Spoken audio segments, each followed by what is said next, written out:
আসসালামু আলাইকুম রহমতুল্লাহি ওয়া বারাকাতুহু। সম্মানিত দর্শক, বিএনপির বর্তমান অবস্থা কি? যারা সরকারে আছেন, যারা সংসদে আছেন, সংসদের বাইরে যারা স্থানীয় সরকারে আছেন কিংবা যারা দলীয় পদপদবিতে আছেন বা যারা নেই কিন্তু বিএনপি করেন, তাদের মধ্যে এই মুহূর্তে অনুভূতিটা কি? এটি যদি আপনাকে বুঝতে হয়, তাহলে সেই যে আমাদের মরমী কবি, বিখ্যাত মরমী কবি হাসন রাজা, সেটি হলো মানে লোকে বলে বলে রে ঘরবাড়ি ভালা না আমার, কি ঘর বাঁধিব আমি শূন্যেরও মাঝার। যেখানে আমার ফাউন্ডেশন নেই, মাটি নেই, তো সেখানে বাতাসের উপর আমি কিভাবে ঘর তৈরি করব? কবির সেই কথা। তো যেহেতু বাতাসের উপরে ঘর তৈরি করা যাচ্ছে না, এইজন্য আমি ঘরই তৈরি করিনি। এইজন্য লোকজন আমাকে বলে যে তোমার ঘরবাড়ি ভালো নয়। এখন সিলেটের দুলাভাই, সিলেটের জামাই জনাব তারেক রহমান, আপনি যদি তার বাড়ি ঘরের কথা চিন্তা করেন, মানে একেবারে বস্তুগতভাবে ফিজিক্সে চলে আসি, বগুড়াতে গিয়ে দেখেন তার বাড়িটি পরিত্যক্ত, পৈতৃক বাড়ি পরিত্যক্ত। দীর্ঘদিন তার মা যে বাড়িতে ছিলেন, সে বাড়িটা ভেঙে মাটির সাথে মিশিয়ে দেওয়া হয়েছে। তিনি এখন যে বাড়িটাতে আছেন, এটা হয়তো ভাড়া ছিল, পরিত্যক্ত ছিল। সেই বাড়িতে এখন তিনি একতলা একটা বাড়িতে গুলশানে তিনি আছেন। এগুলো তার বাড়ি। অন্যদিকে তিনি বসবাস করবেন সরকারি বাড়ি। সেই সরকারি বাড়ি তার নেই। যেটি প্রধানমন্ত্রীর সরকারি বাসভবন, গণভবন, সেটি পরিত্যক্ত, ক্ষতবিক্ষত। সেখানে এখন জুলাই জাদুঘর। দ্বিতীয়ত হলো যে আরেকটি বাড়ি আছে, সেটা হলো যমুনা। তার জন্য যমুনা তৈরি করা হয়েছিল, রং করা হয়েছে, সংস্কার করা হয়েছে, তিনি সেখানে ওঠেননি। আমার কাছে মনে হচ্ছে যে এই বাড়িটাকে তিনি একটা ভৌতিক বাড়ি মনে করছেন। এই বাড়িতে যারা উঠেছেন তাদের সবার কপাল পুড়েছে, অপমানিত হয়েছেন, লাঞ্ছিত হয়েছেন, তারপর ধুকে ধুকে মরেছেন। এই বাড়ির প্রথম বাসিন্দা বিচারপতি লতিফুর রহমান। এই বাড়িটি তৈরি করা হয়েছিল ব্যারিস্টার মওদুদ আহমেদের জন্য ভাইস প্রেসিডেন্ট হিসেবে। এই বাড়িটিতে তিনি ওঠার আগেই এরশাদ সাহেব ক্ষমতা হারিয়েছেন, পরিত্যক্ত। তারপর লতিফুর রহমান সাহেবের পর এই বাড়িতে উঠেছেন শেখ হাসিনা। না, শেখ হাসিনার পরে আগে এই বাড়িতে উঠেছিলেন জনাব ফখরুদ্দিন সাহেব, মঈনুদ্দিন ফখরুদ্দিন সাহেব। ফখরুদ্দিন সাহেবের ব্যাপারে তো আপনি জানেন। এরপর শেখ হাসিনা যে কদিন এই বাড়িতে ছিলেন, ঠিক সেই সময়টাতেই বিডিআর মিউটিনি হয়। তার জীবন নিয়ে টানাটানি সেই দিন। কি যে একটা দুরবস্থা যমুনার বাসিন্দারা সেদিন বুঝেন। তারপর শেখ হাসিনা গেলেন, ওখান থেকে গিয়ে গণভবনে উঠলেন, আর কোনোদিন মানে যমুনার দরজা আর খুলেনি ১৭ বছরে।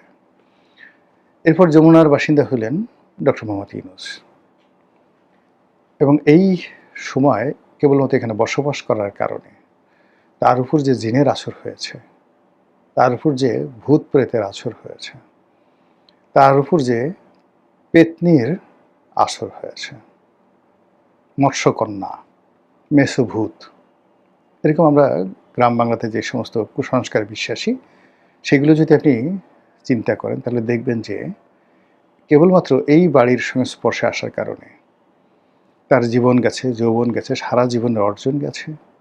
সমস্ত মানুষের ঘৃণা এবং ক্রোধ তাকে তাড়িত করছে। কাজে এতগুলো উদাহরণ, একটা সিঙ্গেল লোক এখান থেকে সসম্মানে বেরোতে পারেননি। যারা এই বাড়ির বাসিন্দা ছিলেন, সিঙ্গেল লোক সসম্মানে মরতে পারেননি। কাজেই সেই বাড়িতে তারেক রহমান সাহেব উঠবেন বা উঠবেন না, এটা নিয়ে তার একটা সংস্কার থাকতে পারে। একজন ঘনিষ্ঠ ব্যক্তি তাকে জিজ্ঞাসা করেছিলেন যে তিনি যমুনাতে কেন উঠছেন না? তিনি বলছিলেন যে, "এটা তো আমার ইচ্ছা না, অনেকের ইচ্ছা, এমনকি আবার বিড়ালটারও ইচ্ছা আছে।" আপনারা জানেন যে বিড়াল খুবই সংবেদনশীল প্রাণী। বিড়াল, অনেকে যারা বিড়াল পোষেন তারা জানে যে বিড়াল অশরীরী আত্মা দেখতে পায়, জিন, ভূত দেখতে পায়। তো সেক্ষেত্রে সেই যমুনাতে যদি জেবু এসে থাকেন, মানে তারেক রহমান সাহেবের বিড়াল এসে থাকেন এবং সে যদি ওখানে এসে মুখ কালো করে থাকেন, তাহলে তো বুঝেন যে এটা জেবুর এই অ্যাটিটিউড ওই পরিবারে কি পরিমাণ নেতিবাচক একটা প্রতিক্রিয়া তৈরি করেছে। কথাগুলো বললাম এই অর্থে যে আপনাকে যেকোনো অবস্থাতে যদি মাথা উঁচু করে দাঁড়াতে হয়, শির দ্বারা সোজা করে দাঁড়াতে হয়, তাহলে আপনার বস্তুগত ফিজিক্সের একটা ভালো সম্মিলন থাকতে হবে, অর্থাৎ আপনার একটা বসতি থাকতে হবে। তো উনার ব্যক্তিগত বসতিও ঠিক নেই, রাজনৈতিক এবং রাষ্ট্রীয় যে বসতি সেটাও ঠিক নেই। উনি সচিবালয়ে বসছেন, কিন্তু উনার যে কার্যালয়টি, ট্র্যাডিশনাল যে কার্যালয়টি, প্রধানমন্ত্রীর কার্যালয়টি, এটিতে উনি নিয়মিত বসছেন, সম্ভবত বসছেন না। ফলে সচিবালয় কেন্দ্রিক যে প্রধানমন্ত্রীর কর্মযজ্ঞ, এটা আমাদের দেশে এখনো জমে ওঠেনি। আমাদের দেশে মূলত প্রধানমন্ত্রীর কার্যালয় কেন্দ্রিক যে তার কর্মযজ্ঞ, যেটি এরশাদ জমানা থেকে এই কার্যালয়টি, বর্তমান যেটা পুরনো বিমানবন্দরের সামনে যেটা আছে প্রধানমন্ত্রীর কার্যালয়, এটাকে কেন্দ্র করে একটা কর্মযজ্ঞ তৈরি হয়েছে। দুর্ভাগ্যজনক হলো সত্যি যে এই অফিসটিকে যেদিন শেখ হাসিনা এই অফিসটিকে ত্যাগ করেছেন এবং গণভবনে পরিপূর্ণ সময় দিয়েছেন, বিশেষ করে করোনার সময়, তখন থেকে তিনি আমলাতন্ত্রের একটা চক্করে পড়ে গেছেন এবং যাকে বলা হয় বিপদ আপদ বালা মুসিবত থেকে শুরু করে যে কি বলা হয় অরাজনৈতিক শক্তি তার উপর ভর করেছে, তাকে গৃহবন্দী করে ফেলেছে। একইভাবে এই অফিসটিকে ডক্টর মোহাম্মদ ইউনূস ওন করেননি, তিনিও এই অফিসটিকে ওন করেনি, ফলে তারও বরকত চলে গেছে। একই অবস্থা এখন তারেক রহমান সাহেবের সরকারি কর্মযজ্ঞের ক্ষেত্রে, মানে তিনি খুব দৌড়াদৌড়ি করছেন, অনেক কিছু করছেন, কিন্তু তার যে মূলত যে চেইন অফ কমান্ড, প্রধানমন্ত্রীর কার্যালয়ের চেইন অফ কমান্ড, সেই চেইন অফ কমান্ডটা মূলত ওই অফিস কেন্দ্রিক, প্রধানমন্ত্রীর কার্যালয় কেন্দ্রিক, যে কার্যালয়টা সচিবালয় কনভেনশনাল, কিন্তু তার একটা আলাদা কার্যালয়, সেই কার্যালয়টা তিনি এখনো পর্যন্ত আলোকিত করতে পারেননি, শুরুই হয়নি, নট ইয়েট। আর সচিবালয় তার যে কার্যালয়টা, যেটা পূর্ণ টাইম তিনি করার চেষ্টা করছেন, এটা অন্ততপক্ষে 10 বছর লাগবে। এখানে যদি একজন, মানে ওই অফিসটাকে পরিত্যক্ত ঘোষণা করে যদি সচিবালয়ে তারেক রহমান সাহেব টানা 10 বছর বসেন, তাহলে ভবিষ্যতে জাইমা রহমান এসে বা জুবাইদুর রহমান এসে এটাকে একটা নতুন অফিস করতে পারবেন। কিন্তু এখন পর্যন্ত রাষ্ট্রযন্ত্রের কাজ, ফাইল যেভাবে চলাচল করে, যেভাবে আমলাতন্ত্র অভ্যস্ত, সেটা হলো ওই তেজগাঁও অফিস কেন্দ্রিক। সেখান থেকে তারেক রহমান সাহেব এবং ইউনূস সাহেব কোনো সাপোর্ট এখন পর্যন্ত পাচ্ছেন না। এরপরে সংসদ,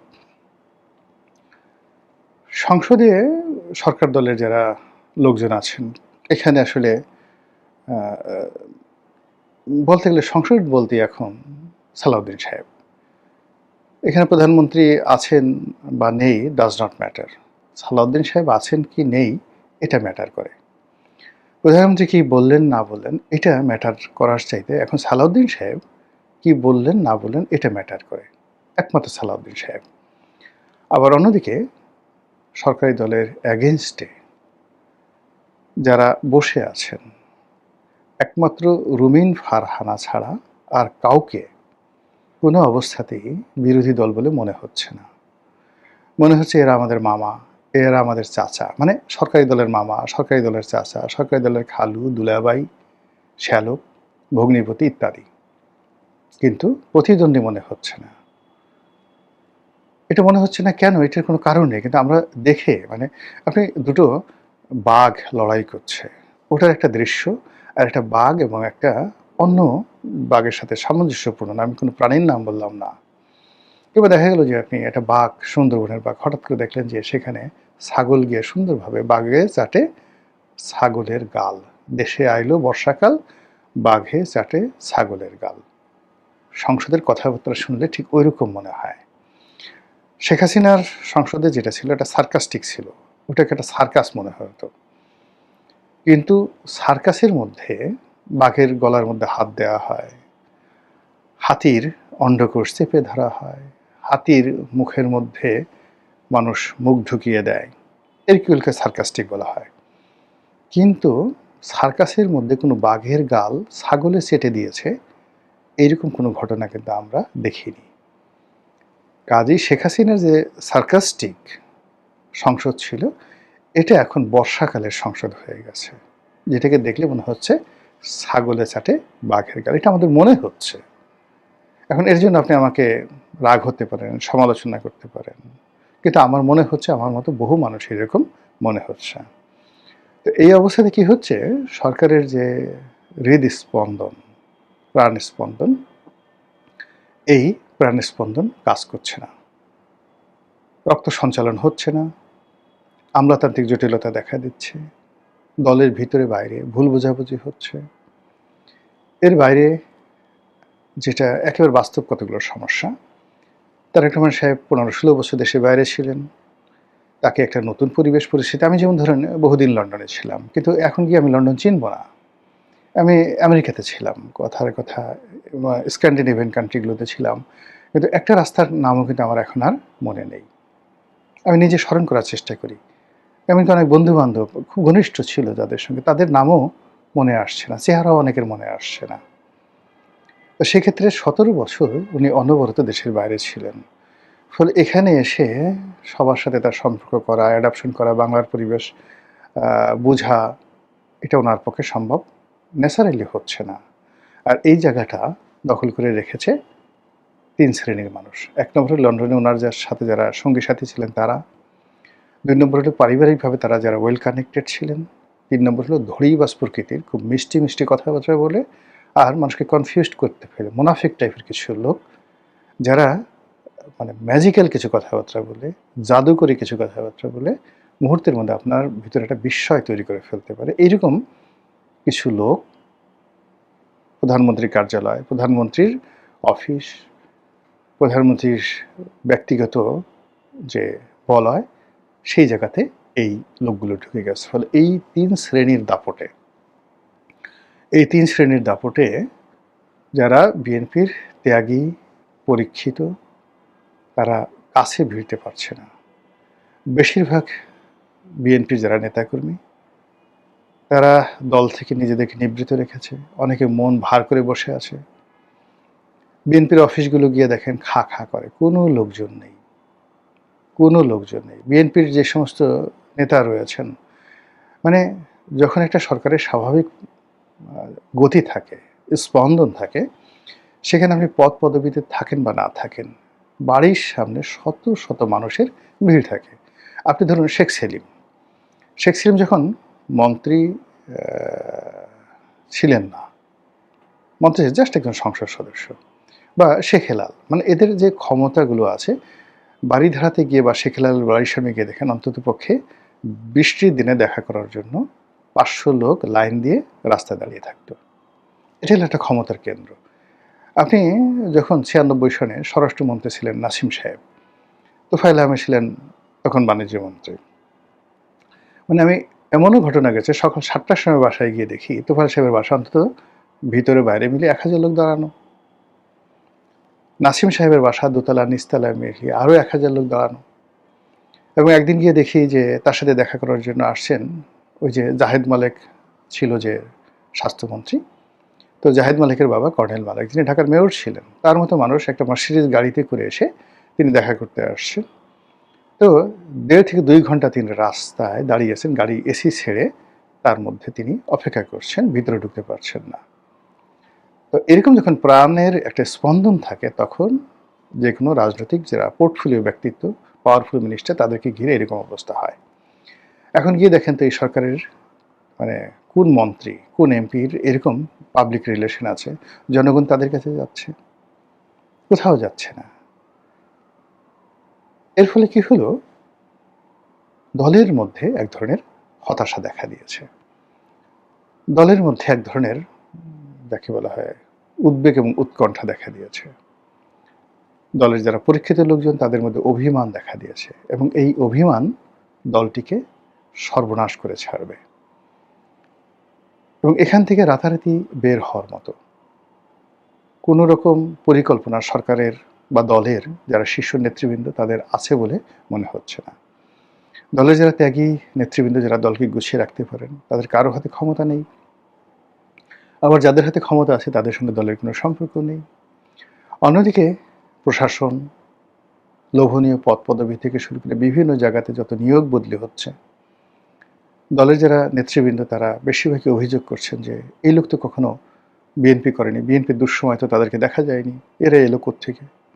বিভিন্ন দূতাবাসে নিয়োগ পাচ্ছে, বিভিন্ন সরকারি অফিসগুলোতে চুক্তিভিত্তিক নিয়োগ পাচ্ছে, কর্পোরেশন নিয়োগ পাচ্ছে, হাতে গোনা ২-৪ জনকে তৃণমূল থেকে ধরে এনে ভালো ভালো পদ পদবিতে দেওয়া হচ্ছে বটে, কিন্তু এটা খুব অল্প। কিন্তু ইন জেনারেল যত নিয়োগ বদলি হচ্ছে এর একটা বিরাট অংশ অভিযোগ আছে যে অর্থের বিনিময় হচ্ছে এবং সে অর্থ যেন তেন নয়।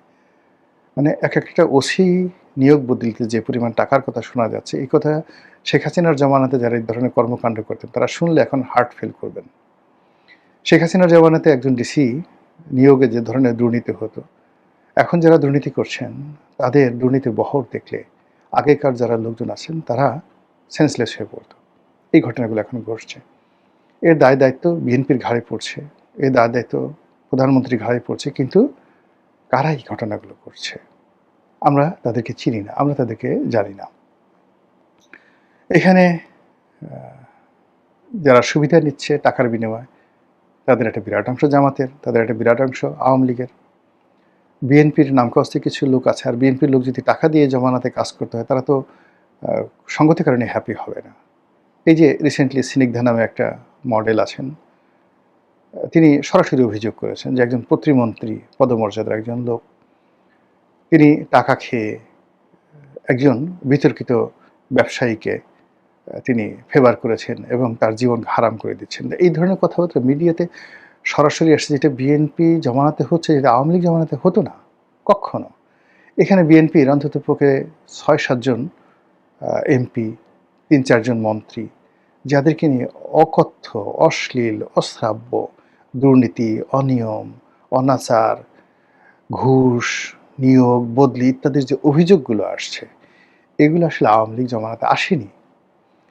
আপনি চিন্তা করেন যে যদি আপনি এই অল্প সময়ের মধ্যে মীর শাহে আলম কিংবা এই অল্প সময়ের মধ্যে সালাউদ্দিন সাহেব তাদের বিরুদ্ধে যে অভিযোগগুলো আসছে, এ ধরনের অভিযোগ কি দীপমণির বিরুদ্ধে ছিল?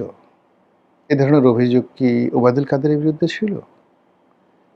এই ধরনের অভিযোগ কি তাদের এই সাবেক স্বরাষ্ট্রমন্ত্রী আসাদুজ্জামান খান কামালের বিরুদ্ধে ছিল? জাস্ট আপনি দেখেন যে জিনিসগুলো কি। আমরা এখন তাদের ক্ষমতা হারানোর পর অনেক কথা বলছি, কিন্তু দীর্ঘ ১৭টা বছর ধরে তারা যে ক্ষমতায় ছিলেন, সেই ক্ষমতায় থাকায় তাদের বিরুদ্ধে রাজনৈতিক ক্রোধ ছিল, ক্ষোভ ছিল, অভিযোগ ছিল। কিন্তু ইন পারসন সেই ওবায়দুল কাদের নিয়োগ দিয়ে এখানে টাকা নিয়েছেন, ওবায়দুল কাদের ভাইকে ব্যবসা দিয়েছেন, বাণিজ্য দিয়েছেন, ওবায়দুল কাদের তার নিজের ছেলেমেয়ের নামে এই কাজ করেছেন।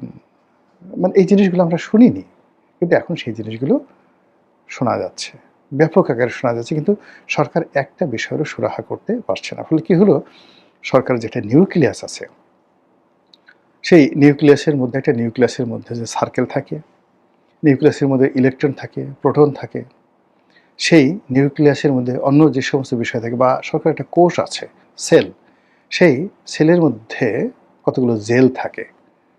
জেল না থাকলে কখনো সেল গঠিত হয় না। সরকারের মধ্যেও আপনার জেল থাকা লাগবে, আর ইলেকট্রন প্রোটন থাকা লাগবে, নিউক্লিয়াস থাকা লাগবে। ঠিক সেই জায়গাগুলো এখন নেই।